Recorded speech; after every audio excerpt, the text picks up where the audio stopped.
முக்குளத்தூர் புலிப்படை கட்சிக்கு திமுக கூட்டணியில ஒரு தொகுதி உறுதி செய்யப்பட்டிருக்கு. கட்சியின் தலைவர் திரு கருணாஸ் அவர்கள் அவரிடம் கேட்கலாம். சார், இப்போ ஒரு தொகுதி உறுதி செய்யப்பட்டு விட்டது. இப்போ ஒரு உதயசூரிய சின்னத்தில் போட்டியிட போறீங்க. எந்த தொகுதின்னு உறுதிப்படுத்தப்பட்டு விட்டதா? இல்லை, நாங்கள் ஒரு விருப்ப தொகுதி ஒரு 5 தொகுதி நாங்கள் கொடுத்துருக்குறோம். அவங்க அதில் நாளைக்கு தளபதியை முதல்வர் அவர்கள்ட்ட பேசி தலைவர்கிட்ட பேசி ஒரு நல்ல தொகுதியை கொடுக்கறதா உறுதிவாதம் கொடுத்துருக்காங்க. நாளைக்கு அநேகமாக அது தலைவர் சொல்லி அது தெரிய வந்தால் தான் எனக்கு மகிழ்ச்சி. ரெட்டலை சின்னத்தில் திருவிழாண்ணையில் போட்டிக்கிட்டீங்க. இப்போ அதே திருவிழாண்ணை கிடைச்சா கரெக்டாக இருக்கும்னு நினைக்கிறீங்களா, இல்லை எந்த தொகுதி கிடைச்சாலும்? எந்த தொகுதி கொடுத்தாலும் கடந்த 5 ஆண்டுகளில் தளபதி அண்ணன் மு.க. ஸ்டாலின் அவர்கள் செய்த மக்கள் திட்டங்களை எடுத்து சொல்லித்தான் நான் வாக்கு கேட்க போறேன். இன்றைக்கு பாஜக போன்ற பாசிச சித்தாந்தம் உள்ள இந்த கூட்டம் தமிழ்நாட்டுக்குள்ள எந்த ரூபத்திலையும் உள்ள வந்துடக்கூடாது. அதுவும் நம்மளை போன்ற உணர்வுள்ள மக்கள் வாழக்கூடிய இந்த நிலையில நம்ம அவங்களுக்கு வழிவிட்டுட்டோம்னா நாளைக்கு நம்ம அடுத்த தலைமுறை இந்த ஒரு 200 வருஷத்துக்கு பின்னாடி போயிடும். ஏன்னா அதை உணர்ந்து தான் நாம செய்கிறோம். அதனால தளபதியினுடைய திட்டங்களையும் மக்களுக்கு அவர் ஆற்றிய பணிகளையும் அவர் மக்களுக்கு செய்த நல்ல நல்ல திட்டங்களை எடுத்து சொல்லி தான் வாக்கு கேட்க போறோம். வெற்றி சின்னம் உதயசூரியன் சின்னத்துல நிக்க போறோம். இப்ப பாஜக கூட்டணியில அமமுக தென் மாவட்டங்கள்ல தொகுதியை வாங்கியிருக்காங்க. சசிகலா அவங்களும் தென் மாவட்டத்தில் போட்டியிட போறது உறுதியாயிட்டு. அப்ப தென் மாவட்டங்கள்ல முக்குளத்தூருடைய வாக்கு இது பிரியக்கூடிய வாய்ப்பு தானே இருக்கு. அதாவது முக்குளத்தூர் மக்கள் ரொம்ப பாசமான மக்கள், வீரமான மக்கள், அதில் ஒன்றும் மாற்றுக்கிறது கிடையாது. அரசியல் ரீதியாக கடந்த ஒரு கொஞ்ச காலங்களாக குறிப்பாக எடப்பாடி அவர்கள் இந்த முக்குளத்தூர் சமூகத்துக்கு செய்த அரசியல் துரோகத்தின் அடிப்படையில் இன்றைக்கு அந்த மக்கள் இந்த நிலைக்குள்ள இருக்காங்க, சிதறி இருக்காங்க. ஆனால் இந்த தேர்தலில் வரக்கூடிய தேர்தல் நிச்சயமாக அவர்களுடைய நிலையை உணர்ந்து எல்லா கட்சிகளும் இன்னைக்கு எப்படி இருக்கு, எப்படி அந்தந்த தலைமைகளுக்கான சீட்டுகள் எப்படி கொடுக்கறாங்க பண்றாங்க, இதெல்லாம் உணர்ந்து நமக்கும் இது போன்ற ஒரு கட்டமைப்பு வேண்டும் அப்படின்னு இன்னைக்கு இளைஞர்கள் யோசிக்க ஆரம்பிச்சாங்க. நம்ம ரொம்ப பின்னாடி போயிட்டோம், நமக்கு ஒரு சரியான ஒரு இது இல்லைங்கிற ஒரு மனநிலையில் இருக்காங்க. அதனால நிச்சயமாக அவர்கள் அத்தனை பேரும் ஒன்று கூடி இந்த முக்குளத்தூர் சமூகம் மானத்தோடும் வீரத்தோடும் நன்னிலை வாழணும் அப்படிங்கிற எண்ணத்துக்கு ஒரு நிலைக்கு அவங்க வந்திருக்கிறாங்க.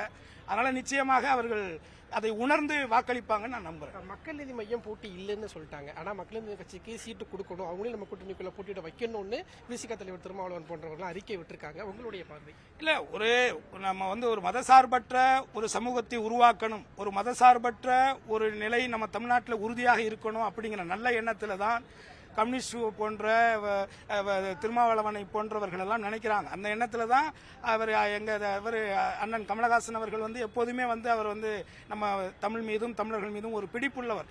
அவர் ஜாதி ரீதியாக வேற பேசினாலும் கூட நான் கல்லூரிகள் படித்த காலத்தில் அவரெல்லாம் பூணூல அறுத்து போட்டவர். ஸோ நான் காலேஜ் படித்த காலத்துல அவர் கூட சுத்திட்டு இருக்கிறோம்.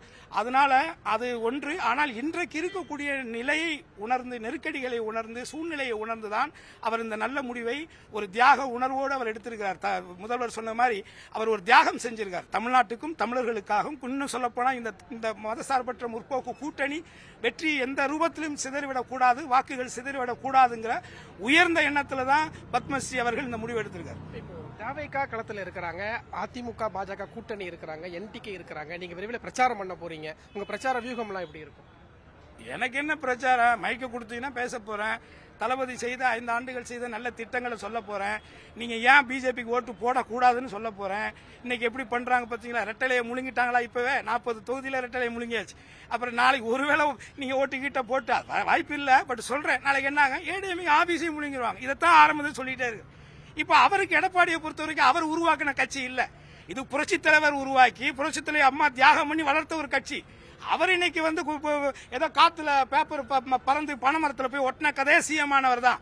அதனால அவருக்கு இந்த அழிவை பத்தி எல்லாம் கவலை இல்லை. அவர் செய்த ஊழலை மறைப்பதற்கு, அவர்கள் சகாக்கள் செய்த ஊழலை மறைப்பதற்கு அவர் இன்னும் மொத்தமா கூட எழுதி கொடுத்துட்டு கூட போயிடுவார். திமுக கூட்டணியில முக்குளத்தூர் புலிப்படை கட்சிக்கு ஒரு தொகுதி ஒதுக்கீடு செய்யப்பட்டிருக்கிறது. அந்த நிலவரம் குறித்து கட்சியின் தலைவர் கருணாஸ் அவர்கள் நம்மிடம் தெரிவித்தார். தந்தி டிவி செய்திகளுக்காக ஒளிப்பதிவாளர் மதனுடன் ரமேஷ். தவிர்க்க முடியாத தம்ப்நெயில்ஸ், கலக்கலான கண்டென்ட்ஸ், சினிமாவும் சீரியஸ் பிரச்சனைகளும், பல வருடங்கள் இடைவெளிக்கு பிறகு இந்த படத்துல ஒரு கலகலப்பும் கைகலப்பும், போயிட்டே தான் இருக்காரே தவிர பிரேக்கே இல்லாமல் பிரேக்கிங் நியூஸ் சொல்லும் தந்தி டிவி ஆப்.